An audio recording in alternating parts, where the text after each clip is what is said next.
The autumn rain pelted against the tall windows of Thornfield Manor with an insistence that matched the Duke of Ravensshallow's mood. Alexander Blackwood stood rigid in his study, his dark eyes fixed on the letter that had arrived that morning, an invitation to the engagement announcement of Miss Catherine Whitmore to the Duke of Ashford. The very thought of that name made his jaw clench with barely contained fury. "Your Grace." His secretary, Mr. Pemberton, hovered nervously by the door. "The carriage is ready for your departure to the Whitmore estate." Alexander crushed the invitation in his gloved hand. "Tell me again what our informants have discovered about Ashford." Pemberton consulted his notes with trembling fingers. "The Duke of Ashford, Edmund Fairfax, has been seen frequenting the docks near Limehouse. Our sources confirm he has been meeting with known opium traders from the Orient. There are also reports of secret gatherings at his estate where the substance is freely distributed among certain members of society." "And Miss Whitmore knows nothing of this?" "It appears not, Your Grace. She believes him to be a reformed gentleman who has found God and wishes to dedicate his fortune to charitable works." Alexander's laugh was bitter and cold. How perfectly naive! He turned from the window, his imposing figure cutting a sharp silhouette against the grey afternoon light. At 29, the Duke of Ravenshollow had earned a reputation for being both ruthlessly intelligent and utterly unforgiving. His dark hair was swept back severely, and his aristocratic features bore the permanent expression of a man who had seen too much of the world's corruption to trust easily. "Have the carriage wait," he commanded. "I need to prepare for what promises to be a most unpleasant evening." The Whitmore estate was ablaze with light when Alexander's carriage pulled up the circular drive. Paper lanterns had been strung between the ancient oak trees, and the sound of a string quartet drifted from the open ballroom windows. Despite the festive atmosphere, Alexander felt only a growing sense of urgency as he was announced and made his way through the crowd of well-wishers. He spotted Catherine immediately. She stood near the grand fireplace in a gown of sapphire silk that complemented her auburn hair perfectly. Even from across the room, her beauty was undeniable. Porcelain skin, large green eyes that sparkled with genuine happiness, and a smile that could charm the devil himself. At 22, she possessed an innocence that both attracted and infuriated Alexander in equal measure. Beside her stood Edmund Fairfax, the Duke of Ashford. At 23, he was handsome in a boyish way that appealed to romantic young ladies. His golden hair caught the candlelight, and his easy smile never seemed to waver. Alexander had known Edmund since their school days at Eton, and even then the younger Duke had possessed a talent for deception that few suspected. "Alexander!" Catherine's face lit up when she spotted him across the room. She approached with her characteristic grace, leaving Edmund momentarily abandoned by the fireplace. "I'm so pleased you could come. I wasn't certain you would attend. Miss Whitmore." Alexander bowed formally, taking her gloved hand and pressing it briefly to his lips. The contact sent an unwelcome jolt through him, as it always did. "I wouldn't dream of missing such an important announcement." Her smile faltered slightly at his tone. "You don't approve." "My approval is hardly necessary for your happiness," he replied coolly, though his eyes searched her face with an intensity that made her cheeks flush. "Though I confess I am surprised by your choice." "Surprised? Why?" Catherine's chin lifted with a hint of defiance that Alexander found both admirable and maddening. "Edmund is a wonderful man. He's kind, generous, and—" "Catherine, darling." Edmund appeared at her elbow, sliding a possessive arm around her waist. "Ravenshollow, old friend. I wasn't certain you'd received your invitation." "I received it." Alexander's voice could have frozen champagne. "I was just congratulating Miss Whitmore on her engagement." "Weren't we fortunate to find each other?" Edmund's smile was saccharine. "Catherine has brought such light into my life. I was quite lost before she agreed to be my wife."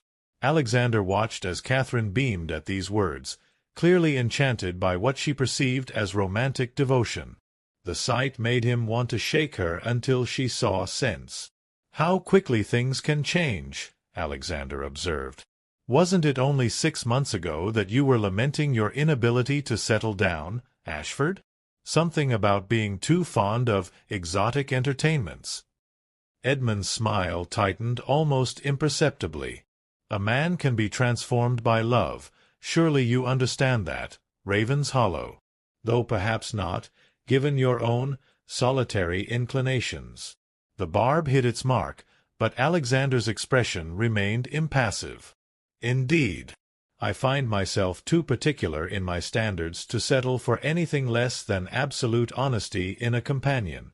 Catherine looked between the two men with growing unease. The tension was palpable, crackling like electricity before a storm. "Gentlemen, surely this is neither the time nor place for—" "Of course, my dear," Edmund interrupted smoothly. "Forgive us. Old-school rivalries die hard, don't they, Alexander?" "Some things are worth fighting for," Alexander replied, his gaze fixed on Catherine's face, "even when the odds seem insurmountable." The evening progressed with painful formality. Alexander watched from the sidelines as Catherine danced with her betrothed, laughed at his jokes, and accepted the congratulations of their guests with radiant happiness. Each smile, each tender look she bestowed on Edmund, felt like a knife twisting in Alexander's chest.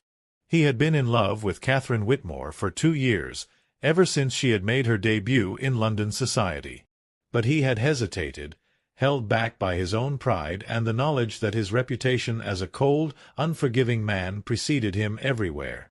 While he had wrestled with his feelings, Edmund had swept in with his golden charm and false promises of reformation. As the evening drew to a close, Alexander found his opportunity. Catherine had stepped out onto the terrace for air, and he followed her into the cool night. "Catherine!" She turned, startled by his sudden appearance. The moonlight caught the silk of her gown and turned her hair to burnished copper. "Alexander! You frightened me. We need to talk." Something in his tone made her take a step back. "About what?" "About your engagement. About the mistake you're making." Her eyes flashed with anger. "How dare you? Edmund is a good man, and I love him." "You love the image he's presented to you," Alexander corrected harshly. "You don't know him at all. And I suppose you do?" Catherine's voice rose dangerously. "Is this jealousy, Alexander? Because if it is, I'll never let you marry this scumbag," he said with cold finality, his aristocratic mask slipping to reveal the desperate man beneath. "He's a dishonest opium dealer, and I'll avoid you ruining your life for his." Catherine stared at him in shock. "How dare you make such accusations? Edmund would never." "Wouldn't he?" Alexander stepped closer, his presence overwhelming in the confined space of the terrace. "Tell me, Catherine, where does he go when he disappears for days at a time? What business keeps him away from your side when any man truly in love would never want to leave you?" He has investments to manage, property to oversee." But even as she said it, doubt crept into her voice. "In Limehouse? Among the opium dens and criminals?" Alexander's voice was relentless. "I have it on good authority that your precious Edmund has been frequenting establishments that no gentleman would set foot in." "You're lying." But the conviction in her voice was wavering. "Am I? Then ask him. Tonight. Ask him where he's been spending his evenings, and watch his face when you do." Catherine wrapped her arms around herself as if suddenly cold. "Why are you doing this? Why now?" Alexander was quiet for a long moment, staring out at the moonlit gardens. When he finally spoke, his voice was softer but no less intense. "Because I cannot stand by and watch you destroy yourself for a man who is unworthy to breathe the same air you do." "And what would you have me do?" Call off my engagement based on rumors and accusations. I would have you open your eyes." He turned to face her fully, and for the first time she saw past his cold exterior to the pain beneath. "I would have you see that there are men who would worship the ground you walk on, who would never give you cause to doubt their devotion or their honor." Their eyes met, and something electric passed between them. Catherine felt her breath catch as she recognized something in his gaze that she had been too naive to see before. "Alexander," she whispered. "Miss Catherine." Edmund's voice cut through the night air like a blade. He emerged onto the terrace, his charming smile firmly in place despite the dangerous glitter in his eyes. "There you are, darling. I was wondering where you'd disappeared to."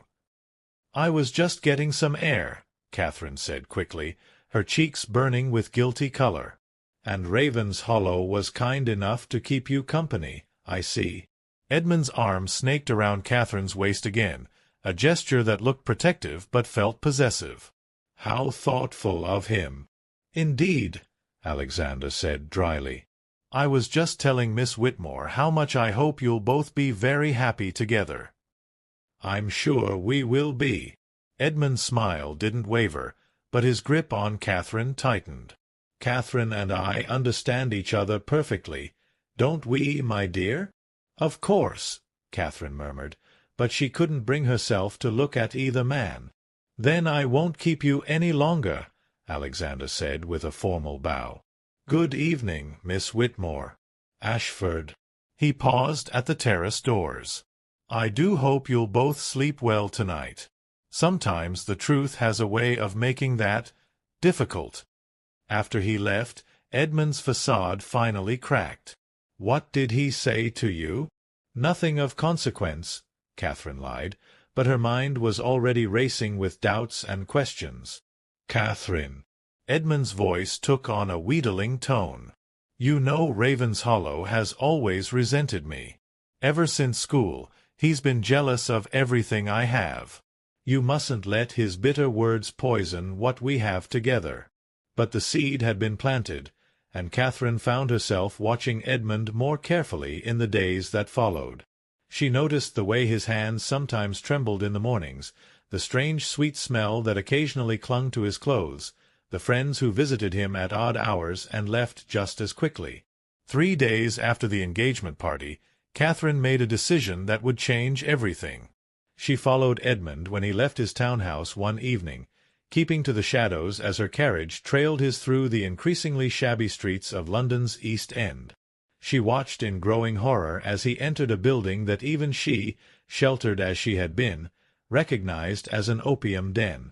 The realizations hit her like physical blows. Alexander had been telling the truth.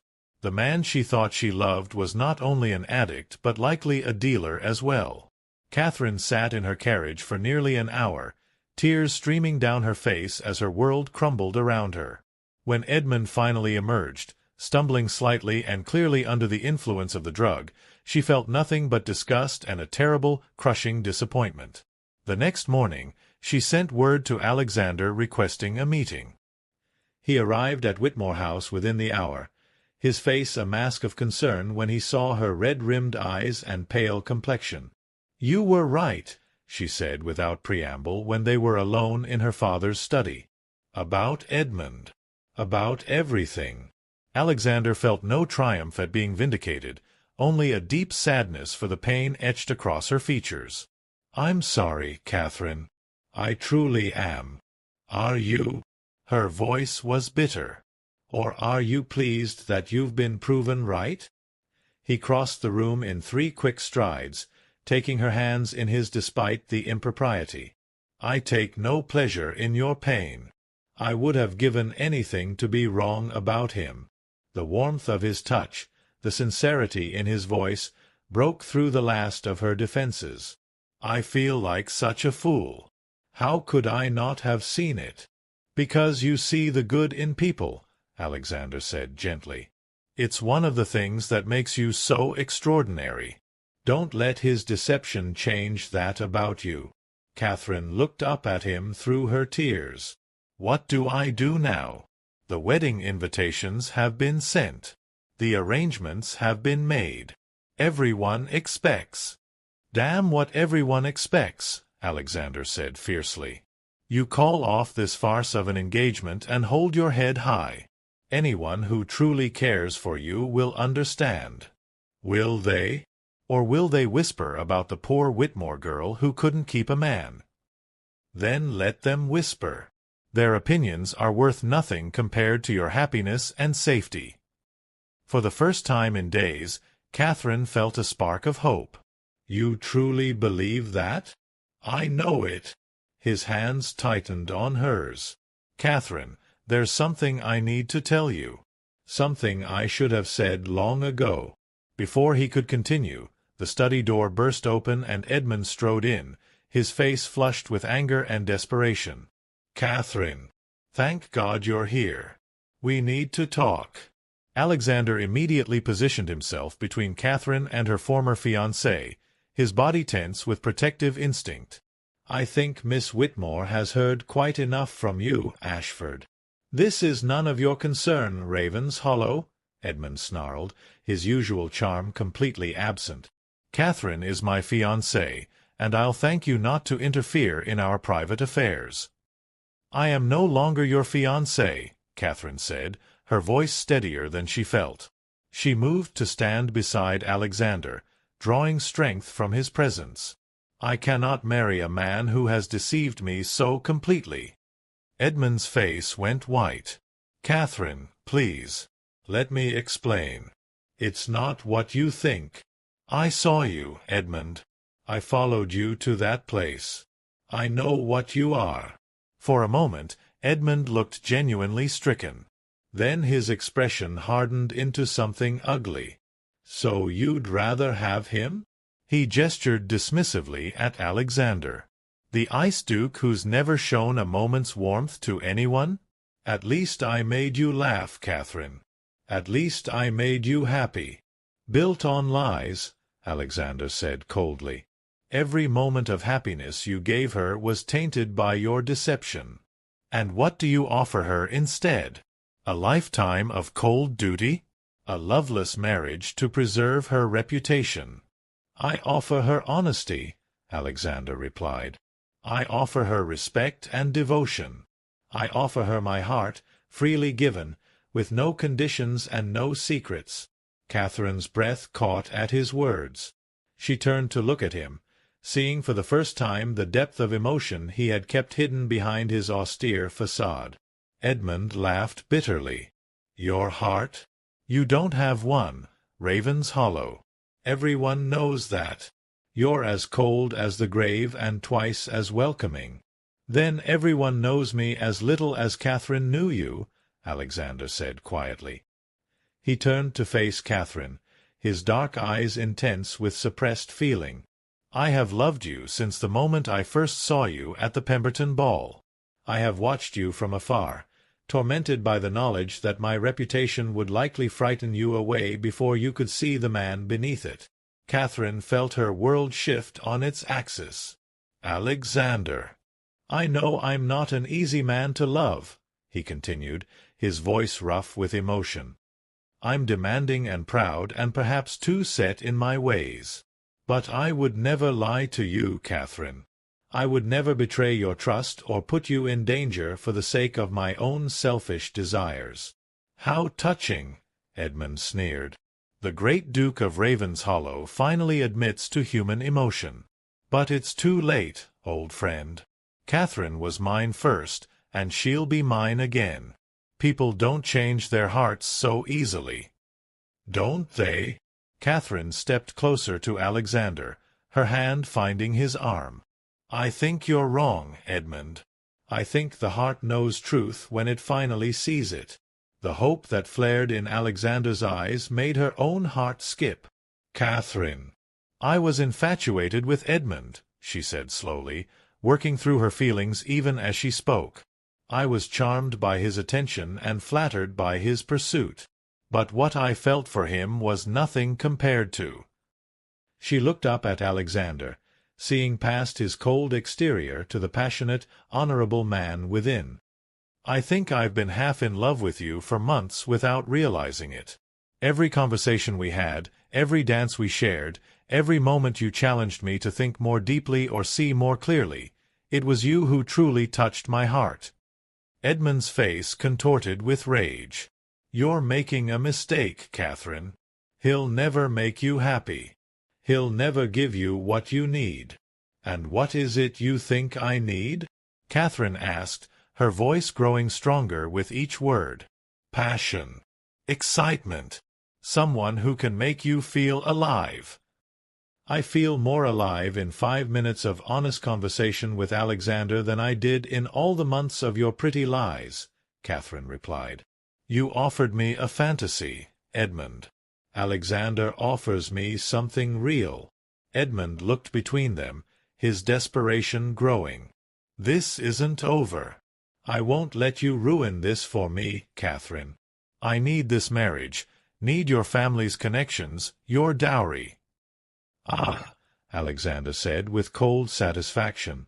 "And there we have the truth at last.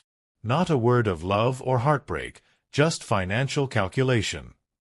Edmund's mask had completely slipped now, revealing the calculating manipulator beneath. "I've invested everything in this engagement. The wedding gifts alone were supposed to cover my debts for the next 6 months. You can't just walk away, Catherine." "Can't I?" Catherine's voice was ice-cold, and for a moment she sounded remarkably like Alexander. "Watch me." Edmund took a threatening step forward, but Alexander was there instantly, his larger frame blocking any approach to Catherine. "I think it's time for you to leave, Ashford. Miss Whitmore has made her feelings quite clear." "This isn't finished," Edmund hissed. "I'll ruin you both for this.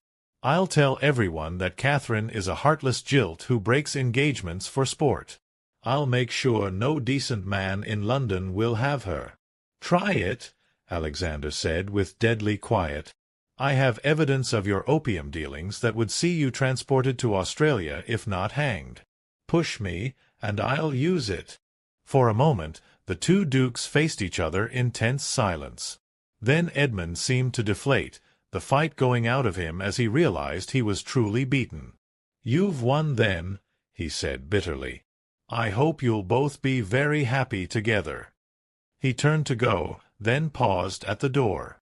"But ask yourself this, Catherine. If he truly loved you, why did he wait so long to declare himself? Why did he let you get engaged to another man before speaking up?" The door slammed behind him, leaving Alexander and Catherine alone with his poisonous words hanging in the air. "He's right, isn't he?" Catherine said quietly. "If you loved me, why didn't you tell me before?" Alexander ran a hand through his dark hair, suddenly looking older than his 29 years. "Because I'm a coward," he said simply. "Because I was so afraid of being rejected that I convinced myself you were better off without me.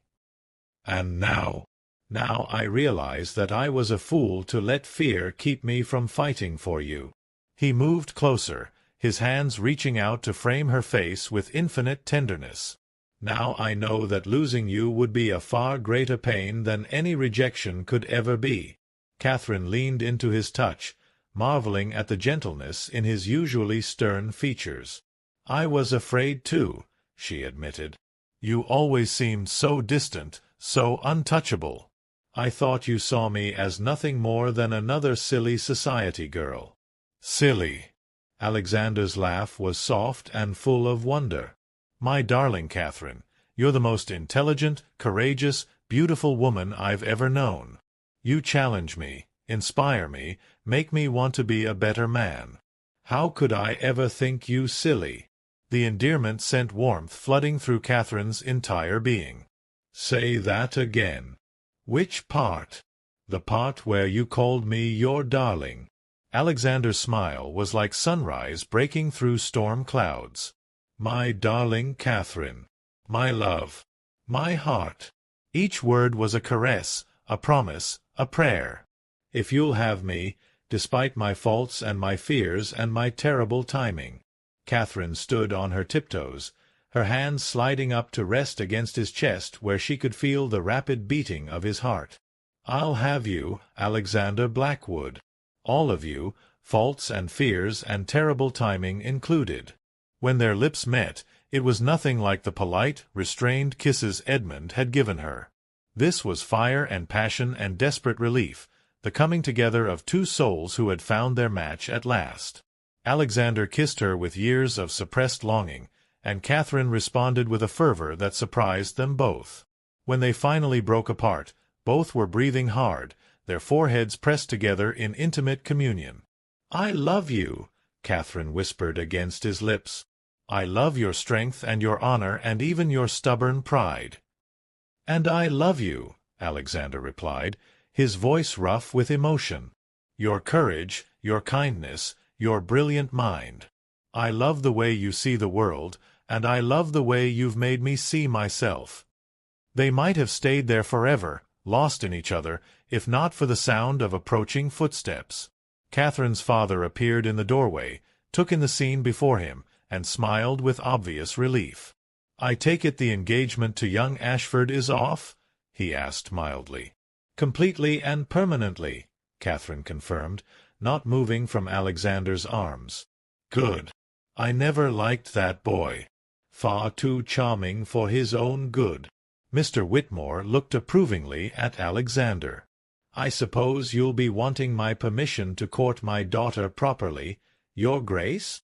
"If you'll give it, sir. I know my reputation precedes me, but I swear to you that I will spend the rest of my life making Catherine happy." "See that you do. She deserves nothing less." Mr. Whitmore's expression grew serious. "There will be talk, you know. Society won't look kindly on a broken engagement, even under these circumstances." "Let them talk," Alexander said firmly. "Catherine and I will weather whatever storms come our way." "Together," Catherine added, her hand finding Alexander's and gripping it tightly. 6 months later, on a perfect spring morning, Catherine walked down the aisle of St. George's Chapel wearing her grandmother's pearls and carrying white roses from Alexander's estate. The groom waiting for her at the altar bore little resemblance to the cold, forbidding duke who had crashed her engagement party. Love had warmed him, softened the harsh lines around his eyes, and brought genuine smiles to his lips. As she reached him, Alexander took her hands in his and spoke his vows with a passion that brought tears to many eyes in the congregation. When he promised to love and cherish her for all the days of his life, Catherine knew with absolute certainty that these were not empty words, but a sacred oath from a man who had never broken his word to anyone. Their kiss as husband and wife was tender but brief. After all, they had a lifetime ahead of them for such intimacies. As they walked back down the aisle together, Catherine caught sight of a familiar figure in the back of the chapel. Edmund Ashford stood there, looking older and more haggard than his 23 years warranted. Their eyes met for just a moment, and she saw in his gaze not anger or bitterness, but a profound regret. She felt a moment's pity for the man who had almost destroyed her happiness through his deceptions and weaknesses. Then Alexander's hand tightened on hers, and she turned her face toward the future they would build together. Later, at the wedding breakfast, as she danced with her new husband before their friends and family, Catherine marveled at the journey that had brought them to this moment. If Edmund had never courted her, if Alexander had never found the courage to warn her, if she had never been brave enough to seek the truth, how different their lives might have been. "What are you thinking about, Mrs. Blackwood?" Alexander asked, using her new name with obvious pleasure. "I'm thinking about how glad I am that you're such a terrible liar," Catherine replied with a smile. "A terrible liar?" Alexander raised an eyebrow in mock offense. "All those months you pretended not to care for me, when it was so obvious to everyone else how you felt. Even I began to suspect toward the end, though I was too afraid to believe it. Was I really so transparent? To everyone but yourself." Catherine's expression grew serious. "Promise me something, Alexander. Anything. Promise me we'll never let pride or fear keep us from speaking the truth to each other." I don't think I could bear another misunderstanding like the one that almost kept us apart." Alexander stopped dancing, there in the middle of the ballroom, and cupped her face in his hands. "I promise you, my darling wife, that I will never again let a day pass without telling you how much I love you. I will never again assume you can read my thoughts or guess my feelings. And I will never again let anyone or anything threaten what we have." As he sealed this promise with a kiss that scandalized the older generation and delighted the younger, Catherine knew that whatever challenges lay ahead, they would face them as they had faced Edmund's deceptions, together, with honesty and courage and an unshakable faith in their love. The Duke of Ravenshollow had found his Duchess, and she had found her match in the man whose cold exterior had hidden the warmest, most devoted heart in all of England. Their love story would become the stuff of legend, whispered about in drawing-rooms and immortalized in romantic novels for generations to come, the tale of the Ice Duke who melted for love, and the brave young woman who saw past his frozen facade to the passionate man within.